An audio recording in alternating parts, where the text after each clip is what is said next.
Halo pemirsa, apa kabar hari ini? Semoga Anda selalu sehat di masa pandemi dan selalu bersemangat untuk menjalani aktivitas.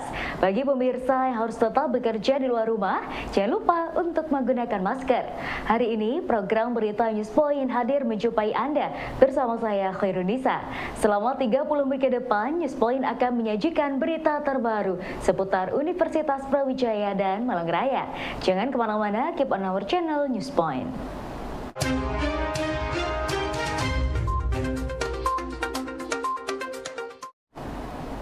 UB Kediri terus berbenah untuk menambah berbagai prodi baru pada tahun ini. Setelah pembangunan gedung kuliah 3 selesai pada akhir tahun ini, diharapkan 14 program studi baru dapat dibuka pada Desember 2022. Rektor UB Profesor Nuh Filhanani mengatakan sudah merencanakan pembukaan prodi baru tersebut untuk melengkapi berbagai prodi yang sudah ada di UB Kediri. Studinya di sini nanti akan dihitung oleh Pak Dar, oleh BD1, luasnya cukup nggak, ruangannya itu segala macamnya, begitu ya. Masya, paling lambat nanti Desember akan kita buat, betul Prof. Aul ya, Desemberan ya. Desembernya kita akan sekitar membuka 13 ya, berapa? 14 program studi, tepuk tangan. Desember setelah gedung ini selesai. Karena ada dua kepentingan, satu kepentingan adalah akreditasi Brawijaya itu di dalam tahap dimonitoring, berlakunya sampai Desember, betul ya. Nanti setelah Desember kalau tetap unggul maka itu berlaku 5 tahun, sehingga setelah 5 tahun baru kita buka program studinya. Jadi saya minta pada rektor yang baru nanti bisa membuka untuk 14 program studi dibuka baru. Pelaksanaan tes UTBK akan dilaksanakan secara luring pada 17 hingga 23 Mei mendatang.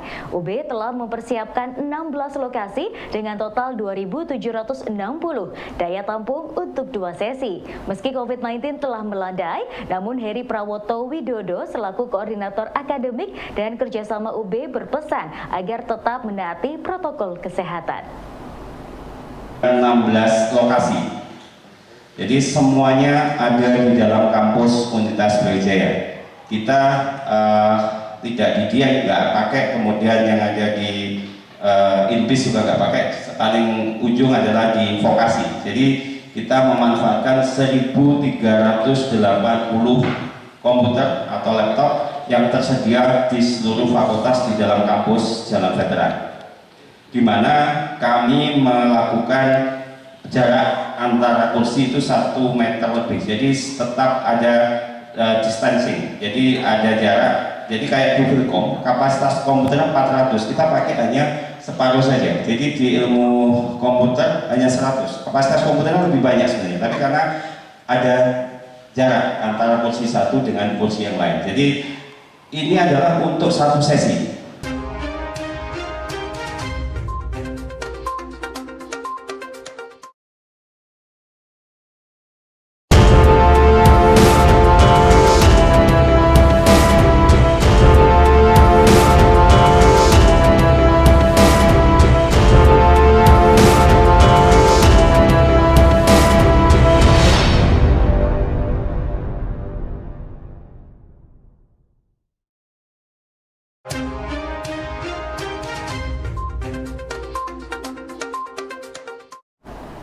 Penggunaan gadget pada anak yang berlebihan dapat mengancam kesehatan jiwa anak.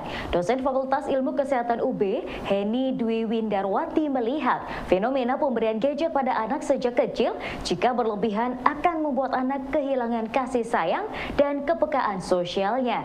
Hal ini menurutnya berbahaya jika kemudian anak mencari perhatian dan kasih sayang orang tua melalui tayangan yang ada di gadget tanpa panduan dari orang tua. Lahir anak-anak dipercayakan dengan gadget. Ya saya bilangnya gadget Pak, karena kalau generasi kita kan kita kenal gadget itu sudah besar ya Pak ya. Kalau saya baru lulus kuliah baru kenal gadget. Tapi anak sekarang kan baru lahir sudah dikenalkan gadget. Orang tua nyaman bangga ketika anak-anak itu bisa, anakku bisa membuat itu di HP gitu. Tanpa kita sadari ternyata banyak hal-hal mereka cari, misalnya kasih sayang dari orang tua kok nggak ada, saya nyarinya dari HP itu, sehingga dia lebih percaya pada HP daripada kepada orang tuanya, kepada keluarganya. Itu yang saya sebagai nutrisi. Karena kesibukan yang begitu banyak, akhirnya komunikasi yang dibangun di keluarga juga sangat minimal, Pak Sidik. Itu yang membuat anak-anak itu tidak tahu, saya ini ngecas nutrisi kesehatan jiwa saya itu dari mana. Nah, yang sangat dikhawatirkan adalah ketika ngecasnya itu salah. Ya, Pak Sidik ya. Jadi dia nyari orang lain yang bisa ngecas, tapi casnya ini salah. Sehingga nanti masuknya baterainya akhirnya rusak gitu. Sehingga ketika ada stresor sedikit aja, ya mereka akan mudah untuk mengalami masalah kesehatan jiwa. Salon dan spa syariah sebagai salah satu bentuk dari wisata kesehatan muslim membutuhkan fatwa khusus dan dukungan berbagai pihak untuk dapat berkembang berdasarkan hasil riset dosen pariwisata via UB Anissa. Bafadel salon dan spa syariah saat ini memerlukan beberapa hal untuk terus berkembang. Manajemen misalnya adalah kita yang paling penting adalah melakukan branding sehingga kita bisa dikenal ya, branding melalui logo dan penamaan dari suatu tempat, misalnya Muslim Health Tourism, maka tempat tersebut harus di branding dan agar dikenal atau memang khusus mencari tahu tentang Muslim Health Tourism. Kemudian juga kita perlu memperhatikan bahwa ada namanya sertifikasi syariah ya, sertifikasi syariah compliance ya dari MUI untuk operasional suatu perusahaan harus mendapatkan ketika menggunakan nama syariah maka harus mendapatkan syariah compliance certification, bukan sertifikasi halal ya, tapi ini adalah sertifikasi syariah untuk operasional, bukan untuk bahan-bahannya saja, bukan untuk bahan baku peralatan kesehatannya, tapi juga untuk operasional perusahaannya perlu mendapatkan sertifikasi syariah. Kemudian juga misalnya kita terlibat dalam zakat, infak, sodako, menyediakan bank-bank untuk transaksi yang ramah muslim dan lain sebagainya. Dan lain sebagainya dalam hal manajemen itu juga penting untuk dipertimbangkan. Nah, yang paling urgent adalah perlu mempersiapkannya para pihak yang berwenang, baik investor, pengusaha, pemerintah, majelis ulama, dan para konsumen perlu memperhatikan bahwa pentingnya adanya fatwa khusus untuk salon dan spa syariah sehingga bisa lebih berkembang dan terstandarisasi dengan baik dalam melayani masyarakat muslim. Salah satu strategi pengembangan bahasa Indonesia adalah dengan mengenalkan kosakata kuliner Indonesia kepada dunia luar. Kosakata kuliner ini menurut dosen bahasa Indonesia Nia Budiana penting karena kuliner sebuah negara merupakan hal yang banyak dicari ketika dikunjungi warga asing. Selain itu, kuliner Indonesia juga dapat menjadi penarik orang asing untuk belajar bahasa Indonesia. Ya Pak ya, itu kalau di bahasa memang ada culinary linguistik ya. Jadi memang kalau yang namanya makanan itu adalah jembatan penghubung bahasa ya. Kalau orang mau belajar dimanapun itu pasti akan ditanya sudah nyicip apa, begitu kan Pak G.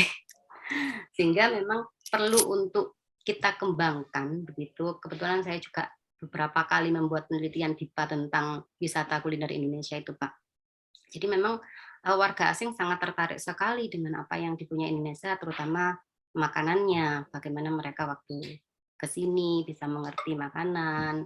Nah ini kita juga tidak boleh ya Pak ya, istilahnya lebih suka fried chicken daripada ayam panggang atau ayam bakar begitu. Jadi kita lebih lokal begitu, bagaimana mengenalkan masakan-masakan Indonesia melalui kosakata-kosakata yang memang kita juga menggunakannya. Jangan sampai kita sendiri nggak menggunakan istilah itu begitu. Kita harus menghargai ya, menghargai misalnya nasi pecel atau bumbu pecel begitu daripada membeli salad with the peanut sauce gitu kan.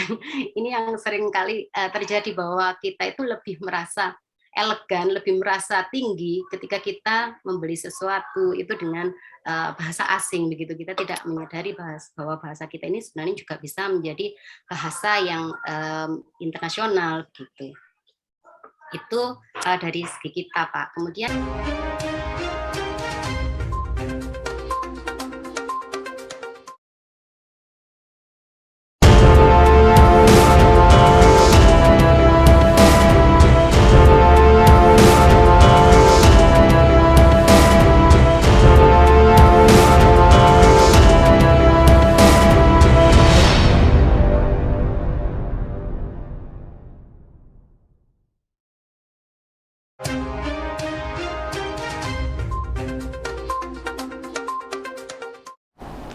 Menggandeng University Putra Malaysia, Fakultas Teknologi Pertanian melakukan pengabdian masyarakat di wilayah Malang.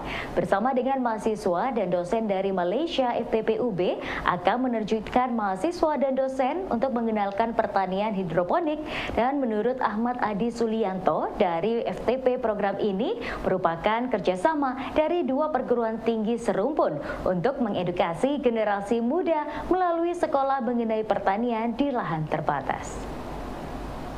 Ada kerjasama dalam kegiatan pengabdian masyarakat ya, yang ada wakil 6 orang mahasiswa dari University Putra Malaysia dan 2 dosen yang akan melakukan kegiatan mulai hari ini sampai hari Selasa. Jadi mereka nanti akan memperkenalkan bagaimana teknologi hidroponik kepada masyarakat sekitar, khususnya kepada anak-anak terpelajar di sana. Jadi ada anak sasaran kita sih anak-anak SD, karena di sana kan mungkin selama ini mereka hanya mengenal rutinitas budidaya pertanian secara konvensional, sehingga nanti ke depannya harapan kita itu dengan adanya program kerjasama internasional ini, mereka anak-anak kita yang sedang duduk di bangku SD itu mendapat wacana pengetahuan tentang bagaimana budidaya tanaman tanpa harus ada tanah yang luas gitu. Pemerintah telah mengumumkan agar masyarakat waspada terhadap penyakit hepatitis akut pada anak yang mulai masuk ke Indonesia setelah sebelumnya WHO telah mengumumkan wabah hepatitis akut di Eropa. Pemerintah melalui ID juga sudah membuat Satgas Kewaspadaan dan Penanggulangan Hepatitis Akut di masing-masing daerah di Indonesia, termasuk di Jawa Timur. Apabila ditemukan gejala tanda misalnya adanya demam disertai perubahan kulit ya, adanya pewarnaan kuning pada kulit dan mata, plus disertai dengan diare, muntah, sakit perut atau nafsu makan menurun ya, apalagi kalau ada kejang atau nasa darah, maka ini harus waspada. Pokoknya ada demam kuning, gejala pencernaan seperti mual, muntah, diare, dan sakit perut, maka harus segera dibawa ke pusat layanan kesehatan, baik itu puskesmas atau rumah sakit atau praktek dokter ya. Itu vaksinasi. Yang bisa kita lakukan adalah pencegahan yang sifatnya promotif ya. Promotif ini ya sifatnya umum ya. Satu, agar selalu untuk anak-anak itu, untuk saat-saat ini kita semua hati-hati saja, tetap rajin cuci tangan. Kemudian yang kedua, biasakan minum dari air yang matang ya, air yang dimasak, apalagi untuk bayi ya, anak di bawah 10 tahun air matang ya. Dispenser boleh, karena dispenser itu masih di atas 70 derajat ya, untuk air panasnya boleh kalau misalnya mau membuat. Kemudian yang ketiga, menghindari jajanan ya, kalau saya menyarankan misalnya yang tidak higienis tentunya maksud saya ya. Kemudian yang keempat, usahakan kalau makan tuh makan yang matang ya. Maksudnya makanan yang matang itu kalau sayur ya dalam bentuk sudah matang ya, bukan yang kayak kita suka makan lalapan itu ya, yang kacang panjang ataukah mentimun ataukah itu yang tidak matang. Sebaiknya dihindari dulu sementara ini.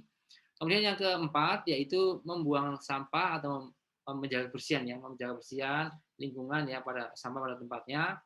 Kemudian juga untuk sebagian warga masyarakat yang masih terbiasa buang air kecil atau buang air besar di luar kamar mandi ya, ini kita anjurkan untuk BAB atau BAK di toilet atau di jamban atau di WC yang sudah tersedia. Dan kemudian yang keenam yaitu upayakan untuk menggunakan alat makannya sendiri-sendiri ya, sebab penularan ini masih diduga melalui oral fekal atau melalui jalur makanan, sehingga kalau bisa kalau nyuapin anak juga masing-masing sendiri-sendiri ya alat makannya. Dan yang ketujuh, tetap kita menggunakan masker ya kalau kita berada di ruang publik, karena bagaimana juga penularan kita belum tahu apakah ini airborne atau melalui udara, ataukah ini suatu waterborne melalui air, ataukah ini foodborne atau melalui makanan. Jadi Pertanian hidroponik merupakan salah satu teknik pertanian pintar yang dapat digunakan untuk memupuk minat pertanian di kalangan anak muda. Hal tersebut menjadi salah satu tujuan dari University Putra Malaysia bekerja sama dengan FTPUB. Dr. Nosha Sheila Hashim dari UPM Malaysia menjelaskan bahwa kolaborasi dengan FTPUB di Desa Taji Malang ini merupakan upaya untuk mengenalkan pertanian hidroponik kepada generasi muda agar mereka nantinya dapat menjadi petani di kemudian hari. Ini mengadakan aktiviti kolaborasi projek komuniti di Taji Village yang mana kami mengadakan program pemindahan ilmu berkaitan tentang teknologi pertanian pintar kepada kanak-kanak sekolah di sekolah SDN Taji Village.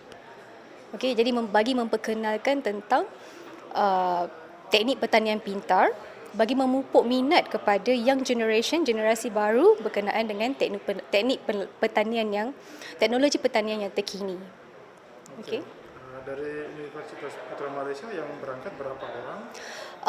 Kami daripada Universiti Putra Malaysia jumlahnya adalah 9 orang yang terdiri daripada 2 orang pensyarah, seorang pegawai teknikal dan juga 6 orang pelajar.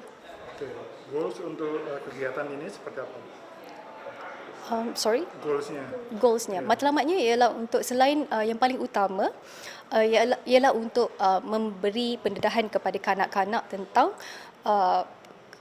teknologi pertanian pintar. Yang penting ialah untuk memupuk minat mereka. Okey, itu adalah matlamat utama. Okey, ini adalah bagi memenuhi matlamat Sustainable Development Goals. Okey, yang kita tahu kan tentang SDG ni, yang mana kita perlu memenuhi matlamat tersebut. Okey. Kemudian selain itu adalah kolaborasi antara. Ya pemirsa, informasi tadi sekaligus menutup perjumpaan kita hari ini. Jangan lupa saksikan News Point setiap hari pukul 19.30 waktu Indonesia Barat hanya di UB TV, Televisi Pendidikan Universitas Brawijaya. Saya Khairunisa dan seluruh kru yang bertugas pamit undur diri. Tetap patuhi protokol kesehatan, wajib menggunakan masker. Terima kasih dan selamat beraktivitas.